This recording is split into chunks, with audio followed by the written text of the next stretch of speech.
अच्छा खैर, आज की जो हमारी क्लास है एक बहुत ही इंपॉर्टेंट क्लास है। ठीक है। जो अभी पेपर हुआ है जून 2025 वाला, उसकी क्वांटिटेटिव रिस्पॉन्सेज मेरे पास आई हैं। एक बच्चा मतलब दो बच्चे हैं जिनका मेरे पास जो रिस्पॉन्सेज पड़ी हुई हैं, दो के ए ग्रेड हैं।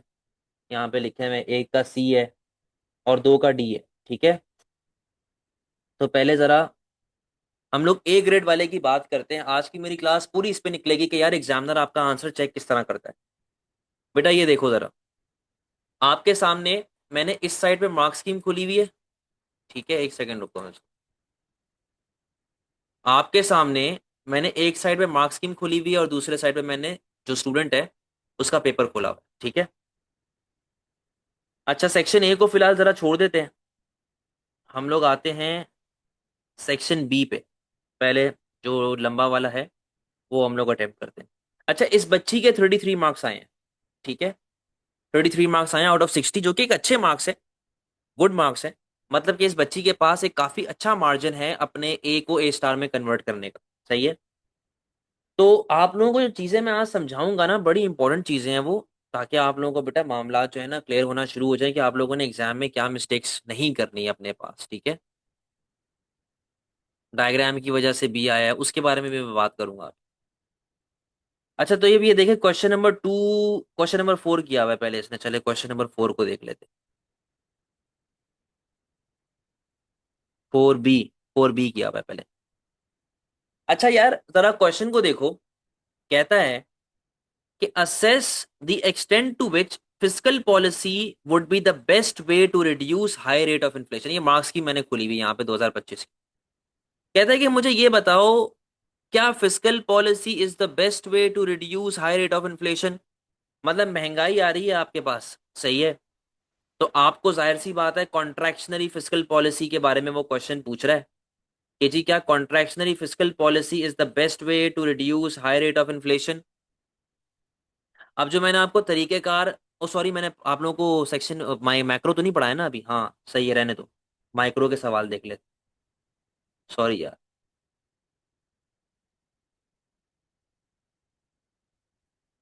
हम लोग फिर इसको मैक्रो वाले को बाद में डिस्कस कर लेंगे जब हम लोग मैक्रो पे जाएंगे। क्वेश्चन नंबर 2 बी को देखो। कहता है यार, assess the extent to which a government can ensure that both merit and demerit goods are produced in desirable quantities. Problem यहाँ पे क्या आई है कि बच्चा समझ ही नहीं पाया कि एग्जामिनर मांग क्या रहा है। उसने आपसे ये सवाल पूछा हुआ है, उसने आपसे ये सवाल पूछा हुआ है कि भाई मुझे ये बता दें कि हम लोग किस तरीके से डिजायरेबल आउटकम लेके आ सकते हैं for married good and D married good. यानी कि आसान लफ्जों में ये आपसे बात कर रहा है पॉलिसीज की। आसान लफ्जों में किसकी बात कर रहा है? पॉलिसीज की बात कर रहा है कि यार मैरिड गुड कैसे बढ़ सकता है, डी मैरिड कैसे कम हो सकता है। यहां पर वो क्वेश्चन को इस तरीके से लिंक करके चल रहा है। अगर मैं इसका एक जनरल आइडिया आपको दूं कि यार आपके पास आंसर में किस तरीके से चीजें डेवलप होनी चाहिए, तो आप लोगों के पास जो AO1 और AO2 है वो कितने मार्क का होता है? 8 मार्क का होता है। और AO3 कितने मार्क का होता है? 4 मार्क का होता है। जो AO3 एनालिसिस एंड एवेल्युएशन आपकी जो होती है, सॉरी एनालिसिस नहीं, एवेल्युएशन कंक्लूजन जो होता है AO3, वो 4 मार्क है। नॉलेज एप्लीकेशन और एनालिसिस 8 मार्क है। तो भाई वो आपसे आसान लफ्जों में पॉलिसीज की बात कर रहा है। Policies to solve market failure, merit और डीमैरिट। ठीक है ना। अब यहां पे देखो, इसने मार्क्स स्कीम में किस तरह स्टार्ट किया हुआ है आंसर। इसने कहा जी कि पहले मैरिड गुड को आप डिफाइन कर दें, are considered desirable by society. लेकिन अंडर कंजम्पशन का मसला है तो क्वांटिटी अपने पास कम हो रही होती है, प्रोडक्शन को बढ़ाना चाहिए, यही सारी बातें लिखी हुई है ना। और लिखा हुआ है कि जी डी मैरिड गुड जो है वो अनडिजायरेबल होते हैं लेकिन जो ज्यादा खरीद रहे होते हैं, वगैरह वगैरह। ये आपके पास नॉलेज आ गया 2 मार्क का। 2 मार्क की अंडरस्टैंडिंग आ गई कि आपने बता दिया कि जी आपके पास मैरिड गुड क्या होता है, मैरिड गुड के प्रॉब्लम क्या होते हैं, डी मैरिड क्या होता है, डी मैरिड के प्रॉब्लम क्या होते हैं, और किन किन पॉलिसी से आप इनको सॉल्व कर सकते हैं। ठीक है, आपने उनका नाम बता दिया कि मैं ये पॉलिसीज लगा सकता हूं। अब लेट से हम लोग यहाँ पे एग्जांपल लेके चल लेते हैं पॉलिसीज की। तो पॉलिसीज की एग्जांपल यहाँ पे उसने कौन कौन सी आपको दी हुई है? सब्सिडीज दे दो भाई, सही है। मैक्सिमम प्राइसेस लगा दो, टैक्सेशन लगा दो, मिनिमम प्राइसेस लगा दो। मतलब मैरिड डीमेरिड की साथ साथ चला रहा है। अगर मैरिड गुड है तो डायरेक्ट प्रोविजन दे दें। ठीक है, डायरेक्ट प्रोविजन इस तरीके से हमारे पास आ रही होती है। फिर लिखा हुआ है जी प्रोवाइडिंग इन्फॉर्मेशन, यानी कि एडवर्टाइजिंग के साथ आप लिंक करें, आप बेनिफिट्स ऑफ मेरिट गुड की बात करें, डीमेरिट के ड्रॉबैक्स की बात करें, इस तरीके से आपको जरा कहानी लेके चलनी होगी अपनी। फिर आपने फर्दर आगे क्या बात करनी है, फर्दर आपने यहाँ पे बात करनी है considering the problems, for example आपने पीईडी को बता दिया जी with the receptiveness of consumers towards consuming more merit good fewer demerit good, PED के हिसाब से आपने लिंक कर दिया। जो आपने पॉलिसीज की बात की आपने उनका ड्रॉबैक दे दिया, मैक्सिमम प्राइस का ड्रॉबैक, मिनिमम प्राइस का ड्रॉबैक, अपॉर्चुनिटी कॉस्ट की बात कर ली, जो हम लोग मेरिट गुड गवर्नमेंट खुद दे रही है, डायरेक्ट प्रोविजन हो रही है या स्टेट प्रोविजन हो रही है, वो आपके पास क्या मसले मसाइल पैदा करते हैं। और क्या लिखा हुआ है, receptiveness of consumers towards more information provision and thus its effectiveness compare to its cost, cost benefit को आपने कंपेयर किया। और फिर एंड में आपने एक जजमेंट दे दी। ठीक है, अब देखो यहां पर एक बात पढ़ो क्या लिखी हुई है, अगर आप लोग को यार, ये देखो लास्ट में क्या लिखी हुई है बात, a one sided response can not gain any marks for evaluation. One sided response का मतलब क्या है, वन साइडेड रिस्पॉन्स का मतलब ये है कि आप सिर्फ बेनिफिट्स की बात कर रहे हैं, आप ड्रॉबैक्स की बात ही नहीं कर रहे, या आप सिर्फ ड्रॉबैक्स की बात कर रहे हैं, आप बेनिफिट्स की बात ही नहीं कर रहे। क्या ये होता है वन साइडेड रिस्पॉन्स। तो अब जरा इस बच्ची का आंसर देख लेते हैं कि इसने क्या लिखा हुआ है। इसने स्टार्ट किया, अच्छा मैं एक कुछ बातें बता दूं आपको एग्जामिनर की, जो इसने इस साल हरकतें की है ना। प्रॉब्लम क्या है, प्रॉब्लम ये है कि भाई एग्जामिनर हो चुका है पागल, ठीक है, उसका दिमाग घूम चुका है। एग्जामिनर ने कहा कि डायग्राम में अगर तुम्हारी लेबलिंग भी गलत है ना, मैं तुम्हें 0 मार्क्स दूंगा, मैं तुम्हारे मार्क्स काट दूंगा। अगर तुमने गलत डायग्राम बनाई, जाहिर सी बात है आप एक्सप्लेनेशन भी उस हिसाब से कर रहे होंगे, एक्सप्लेनेशन भी गलत हुई, मैं तुम्हें 0 मार्क दूंगा, मैं मार्क्स ही नहीं दूंगा, काट दूंगा पूरा पैराग्राफ। एक स्टूडेंट है, उसका मुझे मैसेज आया, उसके P1 में 24 मार्क्स आए हैं आउट ऑफ 30, और P2 में बेचारे कितने मार्क आए, 2, 60 में से 2 मार्क। मतलब आप सोचें ऐसा कैसे हो सकता। उसने मुझे पेपर दिखाया, मिस्टेक्स थी, जाहिर है मिस्टेक्स थी, मैक्सिमम भी वो 10-12 मार्क का पेपर करके आया था, लेकिन एग्जामिनर ने नहीं दिया। तो एग्जामिनर का दिमाग खराब हो चुका। ठीक है, अभी इसी के मुताबिक इसी पेपर का एक बच्चे ने मुझे अपनी डायग्राम भेजी, और इसी बच्ची की जो मैं अभी आपको पेपर दिखा रहा हूं ना, दोनों बच्चों ने सेम डायग्राम बनाई हुई है। उसने भी डायग्राम बनाई हुई है, इस बच्ची ने भी डायग्राम बनाई हुई है, इसका पेपर आपके सामने। इस बच्ची को मार्क्स दिए हुए उस डायग्राम पे, उस बच्चे को मार्क्स नहीं दिए हुए। तो मतलब एग्जामिनर पागल हुआ हुआ है, बहुत स्ट्रिक्ट चेकिंग कर रहा है, और फजूल के मार्क्स काट रहा है, जहां पे उसको जगह मिल रही है मार्क्स काट रहा है। ठीक है ना। तो अब जरा बेटा समझो, जो मैं टेक्निक्स आप लोगों को बताने वाला हूं, आपने उसको अपने पेपर में हमेशा साथ लेके चलना है। ठीक है, उसी के हिसाब से आपने हमेशा काम करना है। अब जैसे ये क्वेश्चन है, ये क्वेश्चन है जहां पे वो बोलता है कि यार किस तरीके से मेरिट डीमेरिट को अपन लोग सॉल्व कर सकते हैं। आपने यहाँ पे एटलीस्ट मिनिमम भी 2 पॉलिसीज को डिस्कस करना है।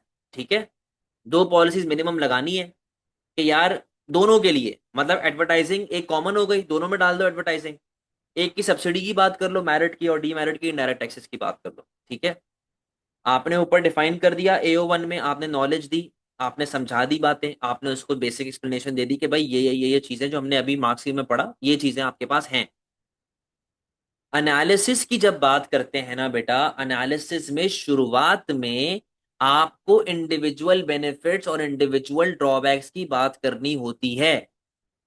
मानी के अगर आप AO2 में सब्सिडीज की बात कर रहे हो, तो आपको benefits and drawbacks of subsidy बताने हैं। एडवर्टाइजिंग की बात कर रहे हैं तो benefits and drawbacks of advertising बताने हैं। इनडायरेक्ट टैक्सेस की बात कर रहे हैं तो benefits and drawbacks of indirect taxes बताने हैं। फॉर एग्जांपल, सब्सिडी दे दीजिए गवर्नमेंट ने मेरिट को सॉल्व करने के लिए।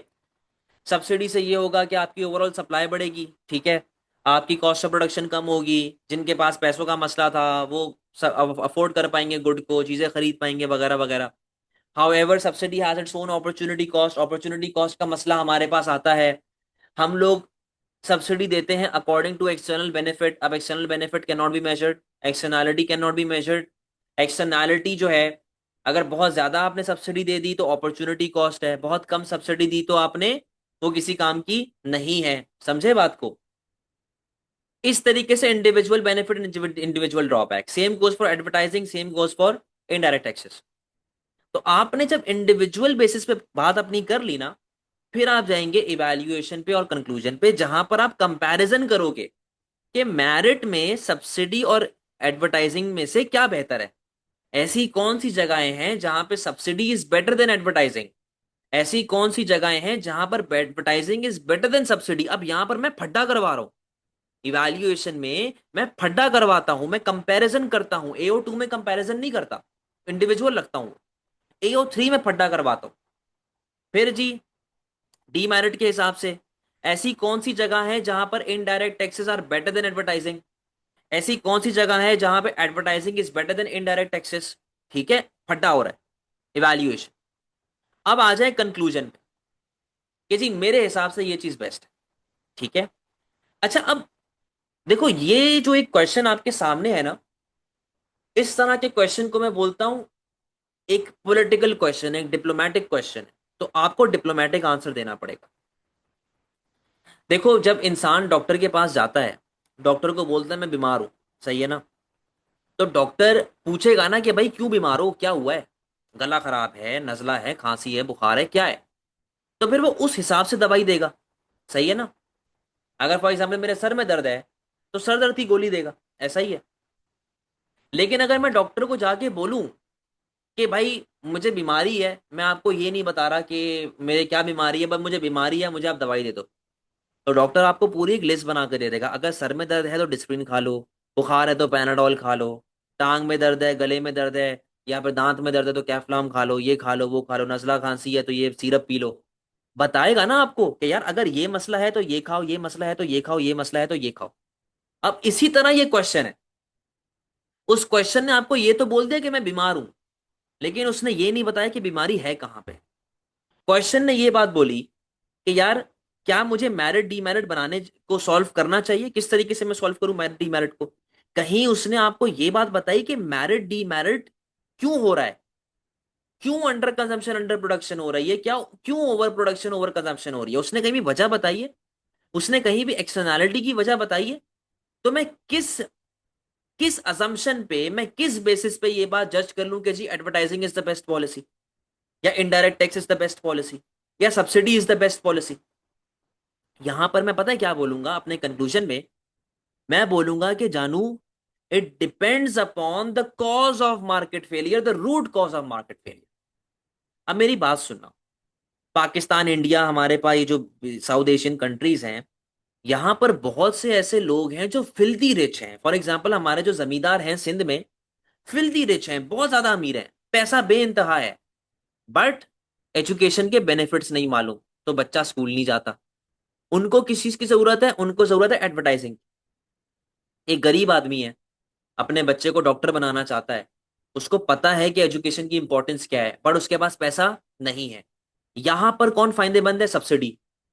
समझ रहे हैं बात को, यहां पर कौन फायदेमंद है, सब्सिडी फायदेमंद। इसी तरह डीमेरिट की बात कर ली जाए, तो एडवर्टाइजिंग की भी आप इस तरीके से गेम खेल सकते हो, इनडायरेक्ट टैक्सेस की भी बात खेल सकते हो। तो आप बोलेंगे कि यार there is no one best policy, there is no one best policy, you have to look for the root cause, you have to use all of these policies together for an impactful result। समझे बात को। तो ये मैंने आपको एक general size skeleton बना के दे दिया है इस आंसर का, जनरल सी मैंने आपको बातें बता दी क्या क्या चीजें यहाँ पे आ सकती हैं। अरे यार अब मुझे, मैं तो पता नहीं कितनी टिप्स दे दी। खैर है, रिकॉर्डिंग अपलोड होगी तो वापस से एक मरतबा देखना 1.5 की स्पीड पे लगा के, और फिर अपने बेटा पॉइंटर्स देखो, अपने पॉइंटर्स बनाओ। एग्जाम में मैं आपके साथ नहीं बैठूंगा, तो अपने पॉइंटर्स को साथ साथ रेडी रखें, जो मैं बताता जा रहा हूं उसको लिखते रहा करो, ठीक है। आई होप क्वेश्चन का एक स्ट्रक्चर आपके जहन में आ चुका है कि किस तरीके से आंसर किया जाता है। बेटा बात समझ आ गई है।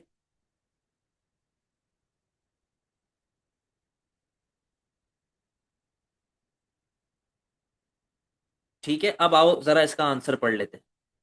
अच्छा, बहुत सी जगहें आपको ऐसी भी दिखेंगी जहां पर मार्किंग स्कीम में मार्क अवेलेबल है लेकिन एग्जामिनर ने मार्क नहीं दिया हुआ, क्योंकि भाई मनमानी चल रही है, अपना उसका चल रहा है।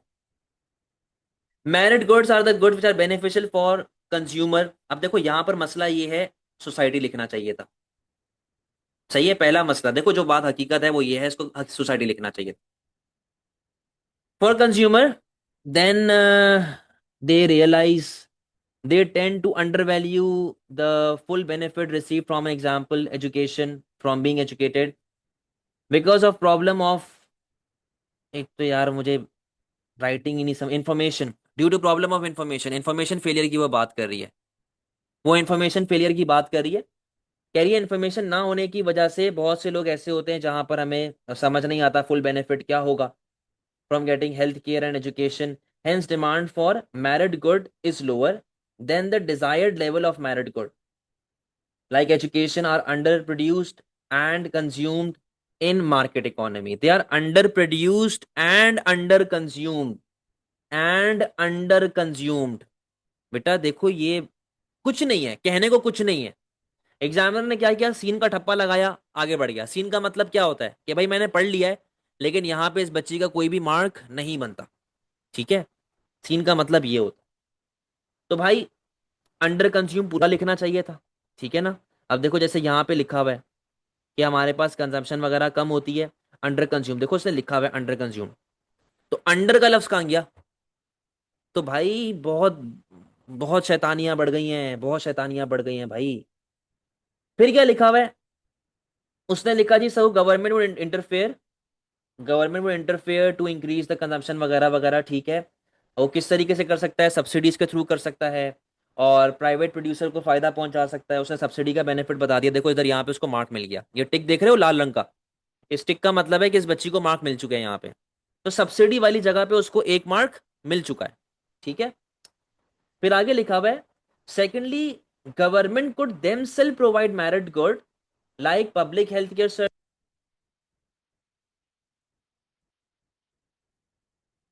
केयर वगैरह वगैरह। यहां पर उसको देखो दूसरा मार्क मिल गया, ये देखो टिक मार्क लगा हुआ है, ये 2 मार्क इसको अब तक मिले।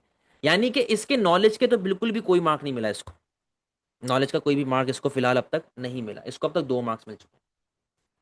अच्छा जी, एक सेकंड रुको जरा, ये अभी तक वही चल रहा है, कितना लंबा आंसर लिखा है इसने भाई।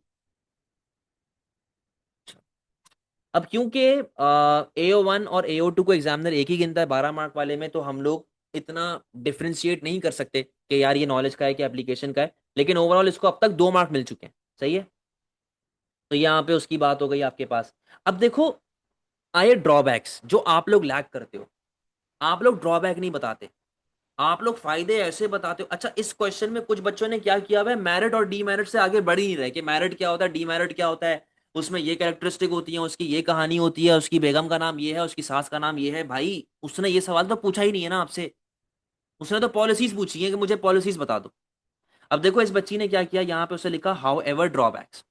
अब ये देखो उसने लिख दिया ड्रॉबैक। ठीक है, तो ये ड्रॉबैक के अंदर उसको क्या मिल गया, मार्क मिल गया। सही है, अब आगे देखो जरा, आगे क्या है, ये देखो इसने यहाँ पे बना दिया डायग्राम। अब ये डायग्राम किस चीज की है, जरा डायग्राम देख लेते हैं किस चीज की है भाई। देन दे, यहाँ पे क्या लिखा हुआ है, hence they would result in increase provision of merit good as shown in the diagram from S to S1। अब देखो ये जो इसने डायग्राम बनाई हुई है ना, ये जो इस बच्ची ने डायग्राम बनाई हुई है, ये डायग्राम इसने किसके हवाले से बनाई है, डायरेक्ट प्रोविजन के हवाले से। कि जी गवर्नमेंट प्रोविजन देगी तो उसे सप्लाई बढ़ जाएगी। बेटा ये डायग्राम सब्सिडी की है, ये डायग्राम किसकी है, सब्सिडी की। इंक्रीज प्रोविजन में जरूरी नहीं है आपकी सप्लाई बढ़े, हो सकता है कि भाई अगर गवर्नमेंट नेशनलाइजेशन करती है, प्राइवेट इदारे बंद करती है, तो सप्लाई तो कम होना शुरू हो जाएगी ना।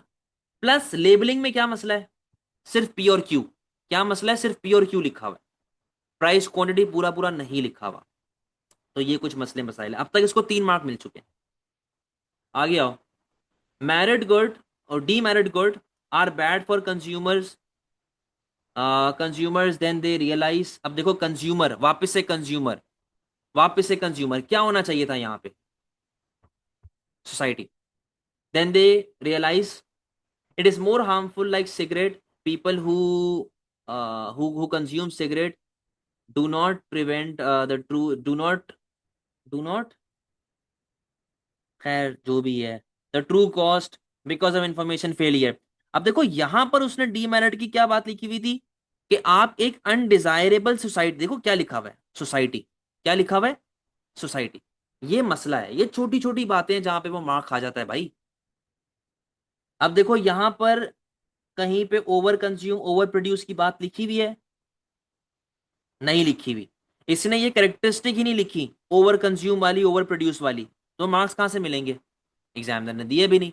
उसने कहा जी मैंने सीन कर दिया है, मैंने सीन कर दिया है, लेकिन जो है ना वो मुझे कोई मार्क नहीं दिखा यहाँ पे। फिर इसने बताना शुरू किया जी गवर्नमेंट जो है वो सप्लाई को रिस्ट्रिक्ट कर सकती है। किस तरीके से रिस्ट्रिक्ट कर सकती है? इनडायरेक्ट टैक्सेस के थ्रू, के जी इनडायरेक्ट टैक्सेस लगा दे। और ओवरऑल उसने बेनिफिट ड्रॉबैक बता दिया, देखो मार्क मिल गया यहाँ पे, सही है। फिर ये देखो, ये देखो ये क्या है, हाउ एवर इनडायरेक्ट टैक्सेस का drawback, very good point. Indirect taxes का ड्रॉबैक क्या मिल गया यहाँ पे? मार्क मिल गया एक और। ये कहानी है, समझे? अच्छा जी, यहाँ पे उसको मार्क मिल गया। फिर लिखा हुआ है the extent to which government can produce merit good is desire in desirable quantity will depend upon the budget of government। ठीक है, कि हम लोग जो है कि गवर्नमेंट के बजट पे डिपेंड करता है, कि अगर तो वो खुद देना शुरू कर रही है तो ये उसके बजट पे डिपेंड करता है कि वो बजट उसका कितना लगाना चाह रही है। तो यहाँ पे अब ये पहुंच गई अपने इवैल्यूएशन पे, सही है, ये इवैल्यूएशन वाले पार्ट पे आ गई है। इसने बताया जी गवर्नमेंट हैज बजट सरप्लस, तो फिर वो ज्यादा पैसे लगा सकती है, बजट डेफिसिट है तो कम पैसे लगा सकती है, वगैरह वगैरह। खैर मैं आप लोगों को मैक्रो में बताऊंगा कि बजट क्या होता है, किस तरीके से चलता है, सही है।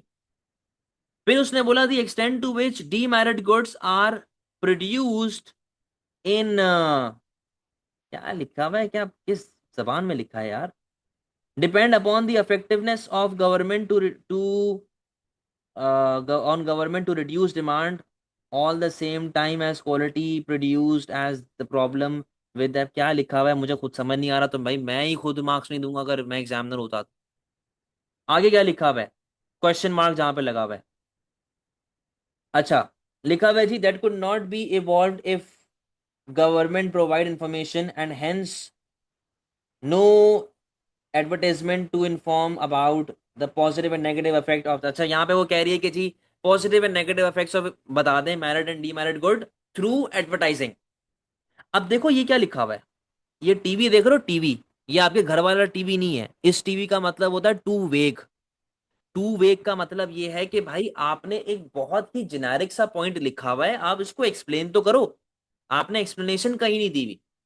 अब एडवर्ट मैंने अभी शुरू में क्या बताया था कि benefits advertising has over other policy, या द अदर पॉलिसी जो उसके बेनिफिट्स हैं ओवर एडवर्टाइजिंग, ये बात मैंने बताई। इसने कहीं भी उसका जिक्र नहीं किया। ठीक है, फिर आगे क्या लिखा हुआ है? हेंस गवर्नमेंट को ensure production desirable quality but to reduce consumption at the same time government should also inform and provide education. अब ये देखो मेरी बात सुनना, क्या बात इसने लिखी है। इसने लिखा कि भाई आपको set multiple set of policy साथ लेके चलनी पड़ेंगी। तो आप क्या करो, आप ये करो कि आप जब इनडायरेक्ट टैक्सेस लगाते हैं ना डीमेरिट पे, eight the same time advertising भी करो, ताकि जब कल को आप इनडायरेक्ट टैक्सेस को रिमूव कर देते हैं तो एडवर्टाइजिंग से जिन लोगों को नॉलेज मिल गई थी कि cigarette is harmful for health या फिर शराब इज हार्मफुल फॉर हेल्थ, वो इनडायरेक्ट टैक्सेस हटने के बाद जब प्राइसेस कम होंगी तो लालच में वापस से शराब पीना शुरू नहीं करेंगे या सिगरेट पीना शुरू नहीं करेंगे। Same goes for merit code, कि आप सब्सिडीज दो, चीजें सस्ती करो, eight the same time knowledge दो। नॉलेज जो है वो इंसान के जहन में बैठ जाती है, तो ताकि कल को अगर आप सब्सिडीज को रिमूव भी करते हैं तो लोग एजुकेशन लेना ना छोड़ें, या फिर क्या कहते हैं क्या कहते हैं इसके अलावा जी, और वो हेल्थ केयर लेना ना छोड़ें, समझे बात को? तो उसने ये पॉइंट पे आपको एक मार्क दिया है। तो यानी कि इवैल्यूएशन में ये जो आपका ये लिखा हुआ है ये क्या है, AO1 और AO2, ये आपका जो है ना वो AO1 AO2, और यहाँ पे आपको AO3 में कितने मार्क मिले? एक मार्क मिला है, समझे? तो इस बच्ची को कितने मार्क मिले? इसको 6 मार्क मिले हैं आउट ऑफ 12। 6 मार्क मिले आउट ऑफ 12 क्वेश्चन नंबर 2 के पार्ट बी में। अब एक बात मेरी कान खोल के सुने, देखें इसने डायग्राम जो बनाई हुई है वो इररेलेवेंट है, क्योंकि ये स्टेट प्रोविजन का या फिर गवर्नमेंट डायरेक्ट प्रोविजन का कोई लिंक नहीं बताती। ठीक है, देखो बेटा, अव्वल तो अगर आपको लगता है, आप श्योर हैं कि आपने डायग्राम सही बनाई हुई है, आपको लगता है कि आपने डायग्राम सही बनाई हुई है, सिर्फ तब डायग्राम बनाओ, वरना डायग्राम ना बनाओ। अगर वो एग्जाम में नहीं कहता, क्वेश्चन में नहीं कहता ना कि एक्सप्लेन यूजिंग डायग्राम, तो नहीं बनाए डायग्राम अगर नहीं आती तो। क्योंकि अगर गलत डायग्राम बनाई, और गलत एक्सप्लेनेशन लिखी, 0 मार्क्स। सही है, 0 मार्क्स है, ये बात को समझ। तो अगर आप बिना डायग्राम के काम करते हैं तो ये बात तो जायज है कि आपको उतने मार्क्स नहीं मिलेंगे जितने आपको मिल सकते थे, कम मार्क्स मिलेंगे लेकिन मार्क्स मिलेंगे। गलत डायग्राम बनाओगे, गलत एक्सप्लेन करोगे, 0, कुछ भी नहीं है। बेटा ये समझ आया क्वेश्चन? जो एक ए ग्रेड स्टूडेंट का जो एक आंसर था, आपने इसको देखा, समझा? कोई मसले वाली बात है इसमें?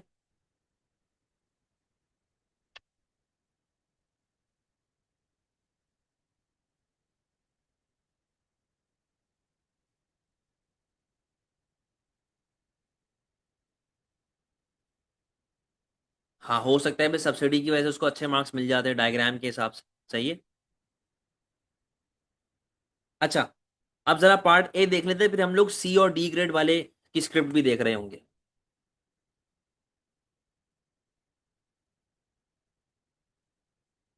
ये रहा। टू ए कहता है with the help of examples, example देना जरूरी है, एग्जाम्पल के मार्क्स हैं। Explain the difference between public good and a free good. यहां तक रुक जाओ। अच्छा, इसको कितने मार्क्स मिले इस सवाल में? इसको मिले 6 मार्क। ठीक है, इसको 6 मार्क मिले। यहां तक रुक जाओ। क्या कह रहा है? Difference between public good and free good, यानी कि ये हिस्सा कौन सा बन जाएगा? आपका नॉलेज का हिस्सा बन जाएगा। And consider whether a market economy can ever produce public good. क्या मार्केट इकोनॉमी कभी भी पब्लिक गुड प्रोड्यूस करेगी या नहीं करेगी? अब देखो, 1+1 = क्या होता है? 1+1 = 2 होता है। इसमें कोई ये बात तो नहीं ना कि 2.5 होगा या 3 होगा। कुछ चीजें होती हैं बेटा जो क्लियर कट होती हैं। 1+1 = 2। अब बच्चा बोले एग्जामिनर को, सर 1+1 डिपेंड करता है कि ये 1.5 था कि 1.2 था, तो ये 2.1 भी हो सकता है, कुछ भी हो सकता है। क्या पागल बुलशिट शिट भरी हुई है तुम्हारे दिमाग में? 1+1 = 2, खत्म। अब पब्लिक गुड क्या होता है? पब्लिक गुड वो गुड होता है जो गवर्नमेंट देती है। ठीक है। पब्लिक गुड का नेचर है नॉन एक्सक्लूडेबल, नॉन राइवलरस। ये दो नेचर है। नॉन रिजेक्टेबल भी कुछ लोग डाल देते हैं, मैं डालता हूं, पढ़ाता हूं, सही है, डाल सकते। एक मसला आता है कि public good can never be charge up front. हम लोग उसको सामने से पैसा नहीं ले सकते कि जी आपने ये स्ट्रीट लाइट इस्तेमाल किए तो 5 रुपए का टोकन ले लो जाते हुए। ये नहीं होता। ठीक है ना? Tax payer, non tax payer दोनों फ्री में ये बेनिफिट उठा रहे होते। समझे? तो यहां पर मसला आता है फ्री राइडर प्रॉब्लम का, कि फ्री राइडर की वजह से आपका जो प्राइवेट सेक्टर है कभी भी पब्लिक गुड को प्रोड्यूस नहीं करेगा। अब इस क्वेश्चन में बच्चे कंक्लूजन दे रहे हैं, sir it depends upon the nature of public good, के जी हम देना चाहेंगे नहीं देना चाहेंगे। क्या पागल हो क्या? एक प्राइवेट प्रोड्यूसर कभी भी पब्लिक गुड को प्रोड्यूस नहीं करता ड्यू टू इट्स नेचर। ठीक है, ड्यू टू इट्स नेचर कभी भी नहीं देगा। अब यहां पर जरा आंसर को देखें। For a clear explanation that free good के जी कोई स्कार्स नहीं होते, जीरो अपॉर्चुनिटी कॉस्ट होती है। इस तरह एयर हो गया, सनलाइट हो गई, ठीक है। पब्लिक गुड्स जो होते हैं ये नॉन एक्सक्लूडेबल, नॉन राइवलरस का मामला आता है। अच्छा, अब बच्चे ना इसको यहीं पे लाके रोक देते हैं। एक्सप्लेन कौन करेगा? ये जो इतने बड़े बड़े नोट्स बना के दिए हुए हैं, इनको क्यों नहीं पढ़ते हो? पढ़ो ना, इनमें क्या डेफिनेशन लिखी हुई है, इसकी डेफिनेशन तो डालो। फिर आगे, appropriate example fresh air as free good and national defence as public good. ये बहुत ही सिंपल क्वेश्चन था। फिर लिखा हुआ है जी कि मार्केट इकोनॉमी कभी भी पब्लिक गुड को प्रोड्यूस क्यों नहीं करेगा? कैरेक्टरिस्टिक्स ऑफ पब्लिक गुड, क्योंकि हम लोग पे नहीं कर सकते, not pay. Free rider problem, 1 mark free rider problem लिखने का, उसको एक्सप्लेन करने का। फिर जी, हम लोग विदाउट मेकिंग अ प्रॉफिट हम लोग जो है वो चार्ज नहीं कर सकते। तो एक प्राइवेट इदारा का जिसका मेन ऑब्जेक्टिव प्रॉफिट कमाना होता है, वो कभी भी इस तरह की हरकत नहीं करेगा। Meaning that a market economy is unlikely to provide them. ठीक है। unless there is some method or of effectively charging consumers by making public good excludable or receiving example a subsidy from government to produce them, or businesses are genuinely motivated to act in the interest of the public, it is unlikely that a market economy could ever produce public good. भाई 1+1 = 2, 1+1 is not is equals to 2.5, कभी भी produce नहीं करेगा। समझे? अब इसका answer देखो। देखो, उस बच्ची ने पहले डिफाइन कर दिया पब्लिक गुड क्या होता है। एग्जाम्पल स्ट्रीट लाइट आ गया, उसने प्रॉपर तरीके से देखो यहाँ पे आपको मार्क दे दिया। सही है, इंसानों की तरह मार्क दे दिया उसने। फ्री गुड क्या होता है? जीरो अपॉर्चुनिटी कॉस्ट, उसने मार्क दे दिया। सही है, मार्क दे दिया यहाँ पे। अच्छा, नेचर ऑफ क्या कहते हैं, एयर आ गई, एग्जाम्पल आ गई, मार्क मिल गया। देखो बहुत सिंपल टर्म्स में बच्ची ने आंसर लिखा हुआ है और सिंपल सिंपल से वो मार्क्स उठा रही है। अच्छा, अब मार्केट इकोनॉमी को इसने बता तो दिया, लेकिन अकॉर्डिंग टू दिस क्वेश्चन इतनी लंबी करने की जरूरत नहीं थी। हालांकि आपने बता दिया, वो इस पे मार्क नहीं काटेगा, वो इस पे मार्क नहीं काटेगा, लेकिन वो पूछ रहा है कि भाई क्यों बताया। लेकिन अगर आप बताने अपनी एश्योरिटी के लिए बताना चाहते हैं तो बता दें, नेगेटिव मार्किंग कोई नहीं होगी। अब क्या लिखा हुआ है इसने, इसने मार्केट इकोनॉमी के बारे में बताना शुरू किया कि यार non excludable, then comes free rider problem. तो इसको डिफाइन तो करो कि नॉन एक्सक्लूडेबल होता क्या है, उसको एक्सप्लेन करें। फिर इसको यहाँ पे मार्क्स मिले कि वही वाली बात है, फ्री राइडर की एक्सप्लेन करिए, फ्री राइडर एक्सप्लेन करिए, सही मार्क मिल गया इसको।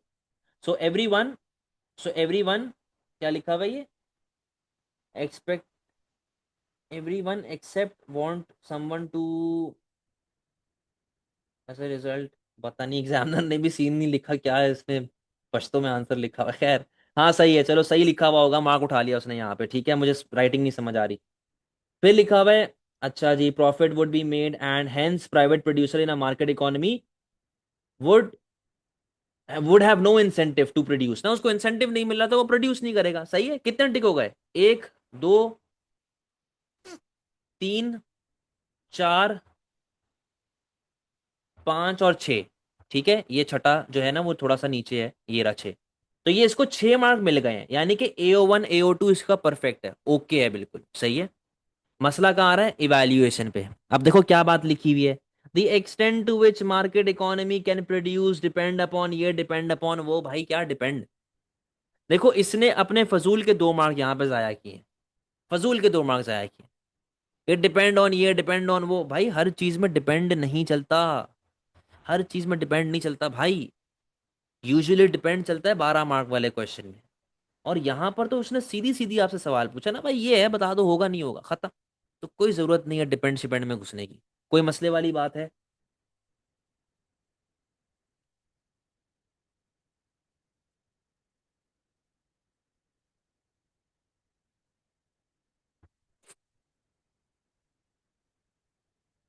अच्छा, अब आओ जरा हम लोग दूसरी स्क्रिप्ट खोलते हैं, जिस बच्चे का, चलो डी वाली स्क्रिप्ट खोल लेते हैं। डेटा रिस्पॉन्स को छोड़ो। अब देखो क्वेश्चन नंबर 2, यही वाला क्वेश्चन है जो हम लोग देख रहे हैं। देखो इसने आपको ये बता दिया कि public good are considered non excludable non rival. Explain कौन करेगा, एक्सप्लेन कौन करेगा। Free good is a good which is available for everyone. क्या मतलब है इसका, देर इज नो लिमिट, मतलब क्या बुलशिट बात लिखी हुई है, देर इज नो लिमिट, क्या मतलब है इसका, क्यों मार्क देगा वो आप। अब जब आप यहाँ पे एग्जाम्पल लिखना शुरू करेंगे, देखो पहला मार्क एग्जामिनर ने ढूंढ लिया कि जी इसने, बच्चे ने एग्जाम्पल दे दी है, इसको मार्क दे दो, सही है। मार्केट इकोनॉमी के बारे में आप बता रहे हैं, हालांकि इसके अंदर मार्केट इकोनॉमी के बारे में बताने का एज सच कोई मार्क नहीं है, ठीक है, कोई मार्क नहीं है, लेकिन खैर है, बता दिया तो कोई टेंशन नहीं, नेगेटिव मार्किंग कोई नहीं होगी आप। Public good owned and produce by government, owned भी बाय गवर्नमेंट है, प्रोड्यूस भी बाय गवर्नमेंट है, मतलब अगर मैं पुलिस वाले से एक सर्विस लेता हूं, इसका मतलब है कि मैं पुलिस वाले से एक सर्विस ओन कर रहा हूं, तो वो गवर्नमेंट की ओनरशिप है कि मेरी, डेफिनेशन ही गलत है कि जी public owned and produce by government, फजूल बात लिखी हुई है। अब देखो, if market economy decides to produce public good, planned economy आ गया, फ्री मार्केट आ गया, मिक्स्ड इकोनॉमी आ गया। अरे भाई अच्छा, आपको दिख नहीं रहा, ये लो, ये देखो क्या लिखा हुआ है, प्लान्ड इकोनॉमी। ये कहाँ से आ गया प्लान्ड इकोनॉमी यार, कहाँ से प्लान्ड इकोनॉमी आ गया। अब ये देखो, इसको कितने मार्क मिले हैं। फिर जी सर मैं तो यार 1.5 पेज का 2 पेज का मैं आंसर लिख के आया हूँ, एग्जामिनर ने पूरा गलत कर दिया यार, मैं मार्क्स नहीं कोई दिए। अब ये देखो कंक्लूजन देखो, मार्केट इकोनॉमी शुड प्रोड्यूस अपना, should produce private good and keep the production of public good to the government so that resources can be allocated accordingly to these goods, leading to leading to stimulating economic development and growth of. भाई इसने तो, इस बच्चे ने पूरे सवाल का operation ही कर दिया। अबे मेरे दिल का ऑपरेशन करने आया था, ये मेरे गुर्दे खोल के बैठ गया है। सवाल तो पढ़ लो, सवाल तो पढ़ो, क्या मांग रहा है। आप लोग किस तरीके से आंसर लिख के आते हो, फिर कहते हो सर मैं तो 1.5 पेज का 2 पेज का आंसर लिख के आया हूं और मुझे मार्क्स कोई नहीं मिले। क्यों मिलेंगे यार।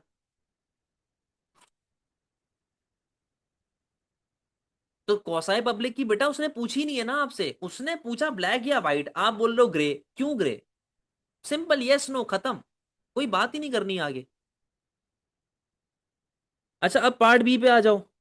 पार्ट बी मेरिट डीमेरिट की वही कहानी वाला जो क्वेश्चन है, पॉलिसीज वाला क्वेश्चन है। अवेयरनेस पे देखो उसको 1 मार्क मिल गया, ठीक है। एक सेकेंड, ये देखो, सही है, अवेयरनेस पे उसको 1 मार्क मिल गया कि जी अवेयरनेस वाला आपने पॉइंट लिखा हुआ है, ठीक है। मेरिट आपने बता दिया, आपने डीमेरिट बता दिया। ओवर कंज्यूम्ड, अब देखो अगेन वही supplied, over produce and supplied. पता नहीं कोई आधा सेकंड बचा के आप लोग कौन सी जो है वो कुसुम दुनिया फतह करने चले जाते हो भाई। ओवर लिख दो ना, ओवर सप्लाइड, कितना कोई आधा सेकंड जा रहा है आपका यार। ओवर कंज्यूम्ड एंड अपना ओवर प्रोड्यूस एंड सप्लाइड लो।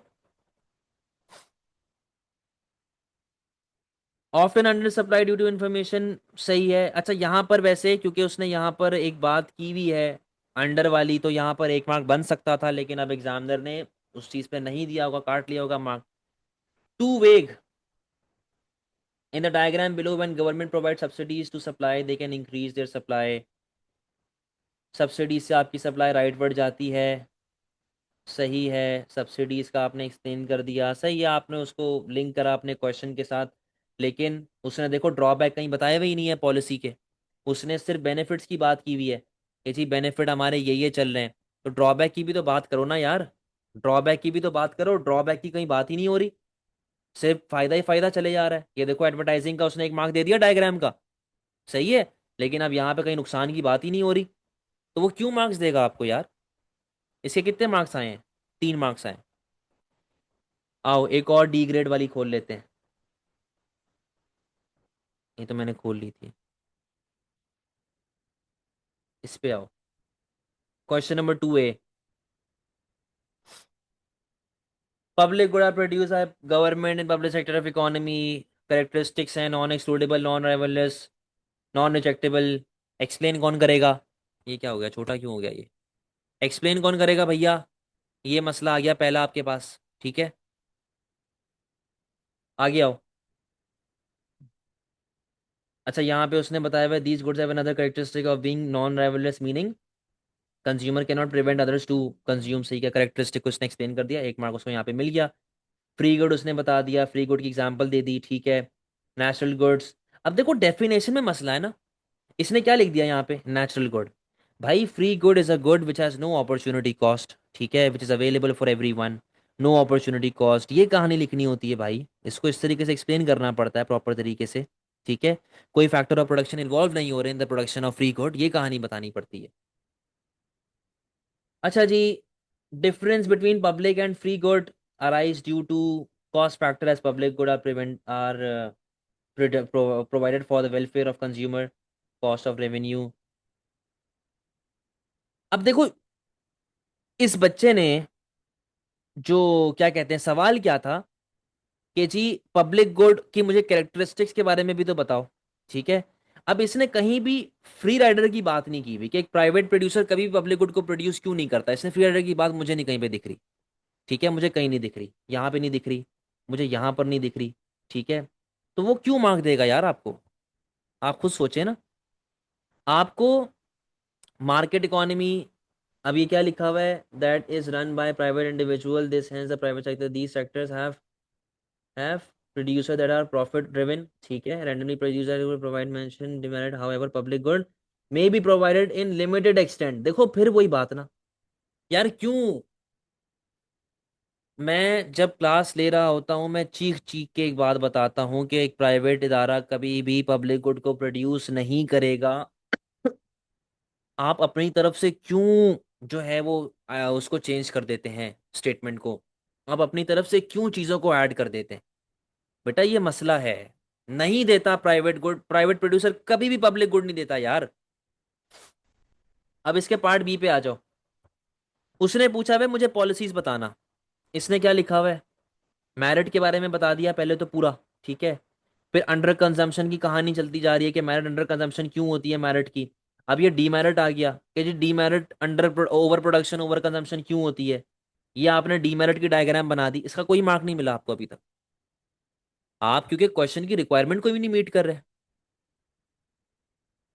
अच्छा, अब उसने एक बात, पहली बात बताइए यहाँ पे कि एडवर्टाइजिंग आप कर लें तो आपको 1 मार्क मिल गया, एडवर्टाइजिंग के बारे में आपने बात कर ली है। Consumer and economy will be able to such as increase GDP और boom. As for demerit good, as for demerit good information advertising such as negative effect drugs के बारे में बता दो वगैरह वगैरह। लेकिन इवैल्यू वो कहाँ है, ड्रॉबैक्स कहाँ है? ड्रॉबैक्स तो मुझे कहीं नहीं दिख रहे। मुझे बेनिफिट्स ही दिखे जा रहे हैं या स्टेटमेंट दिखे जा रही है। एडवर्टाइजिंग ये करता है, ना बेनिफिट है ना ड्रॉबैक। सब्सिडी ये करता है, ना बेनिफिट है ना ड्रॉबैक। काहे के मार्क्स देगा एग्जामिनर यार? अब ये इसने डायग्राम किसकी बनाई हुई है? एडवर्टाइजिंग सम कंज्यूमर भी प्राइस सेंसिटिव। अब ये इसने बताया भाई जी, as for demerit good these good need to be more expensive for consumer than indirect taxes. ये इनडायरेक्ट टैक्सेस की डायग्राम है, ये देखो जरा। ये इनडायरेक्ट टैक्सेस की डायग्राम है। इनडायरेक्ट टैक्सेस में सप्लाई कम होती है, सप्लाई कम होती है, इसने सप्लाई बढ़ा दी है। इसने प्राइस और कम कर दी है कि लोग और नशे करें और शराबें पिएं। तो शुक्र करे उसने क्रॉस नहीं लगाया यहाँ पे। आप इनडायरेक्ट टैक्सेस की डायग्राम बना रहे हो और आप सप्लाई बढ़ा के दिखा रहे हो। कोई कंक्लूजन नहीं है। इसको टोटल कितने मार्क मिले? 3 मार्क मिले। बेटा देखो, ये पेपर दिखाने का मकसद ये था खाली, अभी और भी मेरे पास स्क्रिप्ट पड़ी हुई हैं, एक सी ग्रेड की है, ए ग्रेड की एक और भी पड़ी हुई है। ये स्क्रिप्ट दिखाने का मकसद ये था कि आप लोग जरा समझो कि आप लोग क्या मिस्टेक कर रहे हो। आप लोगों का जो है ना, आप लोग कहते हैं मैं 1.5 1.5 पेज लिखा या मैं 4 4 पेज लिखा, या कोई घंटा फर्क नहीं पड़ता उस चीज से यार। कोई फर्क ही नहीं पड़ता। मुझे मसला इस बात से है कि जब आप लोग क्लासेस ले रहे होते हो, आप लोग आंसर ऐसे लिखते हैं, नोट्स, अब जाहिर है उसके अंदर प्रेशर डिफरेंट होता है, एग्जाम में डिफरेंट प्रेशर होता है। आप लोग प्रॉपर हर एक चीज को, मेरी बात को फॉलो करते हो कि यार इसके पहले बेनिफिट ड्रॉबैक बताने हैं, फिर कंपेयर करना है, इवैल्यूएशन करनी है, कंक्लूजन देना है।